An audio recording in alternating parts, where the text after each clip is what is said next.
বিয়ের প্যান্ডেল হবে না বলতেই প্যান্ডেল ব্যবসায়ীর মাথায় কুড়ালের কোপ যুবকের। আশঙ্কাজনক অবস্থায় হাসপাতালে চিকিৎসাধীন প্যান্ডেল ব্যবসায়ী। ঘটনাটি ঘটেছে পশ্চিম মেদিনীপুর জেলার ঘাটাল থানার দন্দিপুর এলাকায়। জানা যায় ওই এলাকার যুবক সঞ্জয় দোলইয়ের কয়েকদিনের মধ্যে বিয়ে। প্রতিবেশী এক প্যান্ডেল ব্যবসায়ীর সাথে তার বিয়ের প্যান্ডেল করে দেওয়ার জন্য দায়িত্ব দেয় সঞ্জয়। অভিযোগ, প্যান্ডেল অন্যত্র ভাড়া থাকায় বিয়ের প্যান্ডেল হবে না বলতেই প্রথমে প্রতিবেশী প্যান্ডেল ব্যবসায়ীকে মারধর করে পাত্র সঞ্জয় দোলই ও বাবা সুমিত দোলই। তারপর হঠাৎ করে নাকি প্যান্ডেল ব্যবসায়ী প্রীতম ঘোষের মাথায় কুড়াল দিয়ে কোপ বসিয়ে দেয় পাত্র।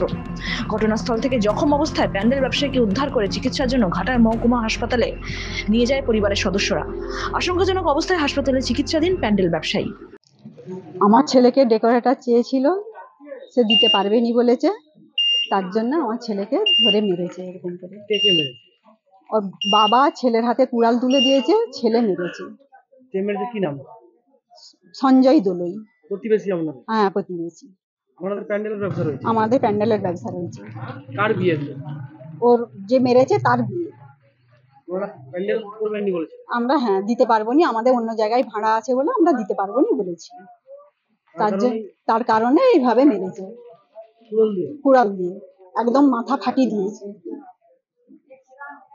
আমি থানায় অভিযোগ করেছি। আমি চাই আমার ছেলের যে এরকম অবস্থা করেছে তার শাস্তি হোক, বাপ এবং ছেলের। পশ্চিম মেদিনীপুর থেকে নিজস্ব প্রতিনিধির রিপোর্ট, এনএম নিউজ। আরও খবরের আপডেট পেতে সাবস্ক্রাইব করুন আমাদের ইউটিউব চ্যানেলটি আর বেল আইকনে ক্লিক করুন নোটিফিকেশনস পেতে।